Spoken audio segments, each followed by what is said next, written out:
ইরানের হামলায় ক্ষয়ক্ষতির পরিসংখ্যান দিল তেল আবিব। ইসরায়েলি হামলায় হতাহতের সংখ্যা জানালো তেহরান। বিজয়ের জন্য ইরানিদের গর্ব করা উচিত, মন্তব্য পেজেশকিয়ানের।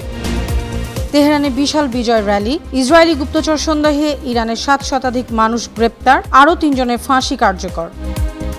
ট্রাম্পকে নোবেল শান্তি পুরস্কারের জন্য মনোনয়ন। ইরানে ট্রাম্পের হামলা সমর্থন করেন না বেশিরভাগ মার্কিনী। নিজ ভূখণ্ডে প্রথম ক্ষেপণাস্ত্র পরীক্ষা করল জাপান। গাজায় ইসরায়েলি হামলায় আরও 86 ফিলিস্তিনি নিহত। হামাসের পাল্টা হামলায় প্রাণ গেল 7 ইসরায়েলি সেনার।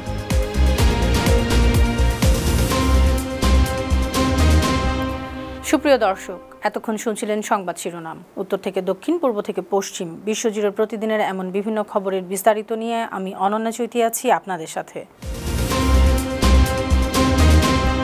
টানা 12 দিনের যুদ্ধে ইরানি ড্রোন ও ক্ষেপণাস্ত্র হামলায় ক্ষয়ক্ষতির পরিসংখ্যান দিয়েছে ইসরায়েল।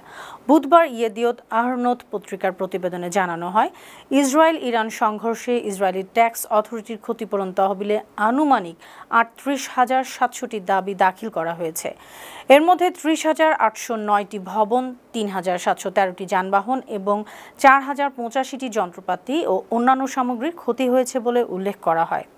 গণমাধ্যমটি জানিয়েছে, ক্ষতির পরিমাণ আরও বেশি, তবে এখনও অনেকেই ক্ষতিপূরণ দাবি করেনি।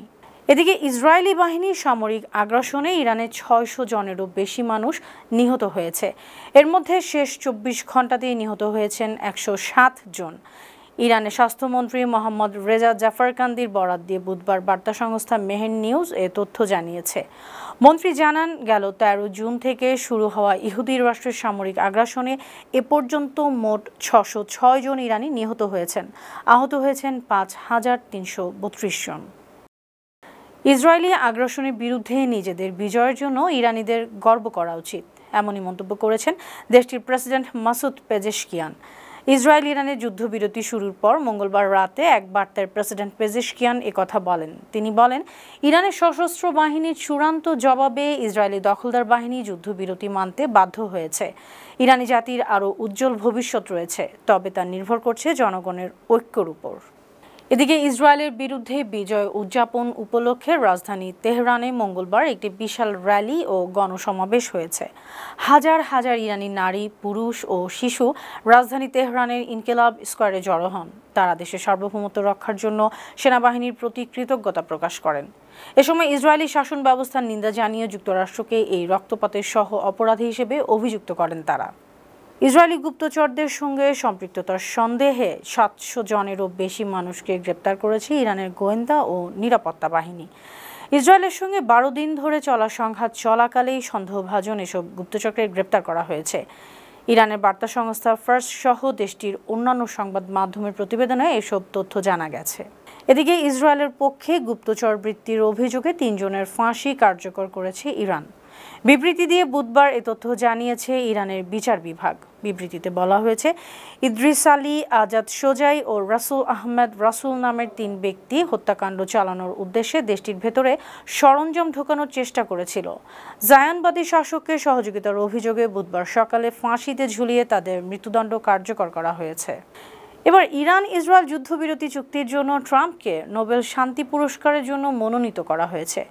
যুক্তরাষ্ট্রের ক্ষমতাসীন রিপাবলিকান পার্টির আইন প্রণেতা বাডি কার্টার নোবেল শান্তি পুরস্কার কমিটিকে এই বিষয়ে একটি চিঠি লিখেছেন। মঙ্গলবার এ তথ্য জানিয়েছে মার্কিন সংবাদ মাধ্যম পলিটিকো। চিঠিতে বাডি কার্টার লেখেন, ইসরায়েল ও ইরানের সংঘাতের অবসান ঘটানো এবং বিশ্বের সবচেয়ে বিধ্বংসী পরমাণু অর্জন থেকে ইরানকে বিরত রাখতে ট্রাম্পের অসাধারণ ও ঐতিহাসিক ভূমিকা রয়েছে। ইরানে যুক্তরাষ্ট্রের হামলা সমর্থন করছেন না বেশিরভাগ মার্কিন নাগরিক। মার্কিন মাধ্যম CNN পরিচালিত সাম্প্রতিক এক জরিপে এই মনোভাব জানা গেছে। কাতারে মার্কিন ঘাঁটিতে ইরানের পাল্টা হামলার আগে এই জরিপটি করা হয়েছিল। জরিপের প্রশ্ন ছিল, ইরানের বিরুদ্ধে যুক্তরাষ্ট্রের সামরিক পদক্ষেপ সমর্থন করেন কিনা। জবাবে 56% মার্কিনী বলেছেন তারা এটা সমর্থন করেন না, আর 44% মার্কিনী জানিয়েছেন তারা সমর্থন করেন। অন্যদিকে ট্রাম্পের দল রিপাবলিকানদের মধ্যে 82% মার্কিনী ইরানের বিরুদ্ধে সামরিক পদক্ষেপের পক্ষে মত দেন। অন্যদিকে ডেমোক্রেটিক দলের 88% মার্কিনী জানান তারা ইরানে আমেরিকান আক্রমণ সমর্থন করেন না। নিজেদের ভূখণ্ডে প্রথমবারের মতো একটি ভূমি থেকে ছোড়া জাহাজ বিধ্বংসী ক্ষেপণাস্ত্রের পরীক্ষা চালিয়েছে জাপান। মঙ্গলবার হোক্কাইডো দ্বীপে দেশটির স্থল আত্মরক্ষা বাহিনী একটি টাইপ 88 ক্ষেপণাস্ত্র প্রশান্ত মহাসাগরীয় উপকূলের পানির দিকে উৎক্ষেপণ করে। চীনের ক্রমবর্ধমান হুমকি মোকাবেলায় সামরিক সক্ষমতা বাড়াতে এই ক্ষেপণাস্ত্র পরীক্ষা চালায় জাপানিরা।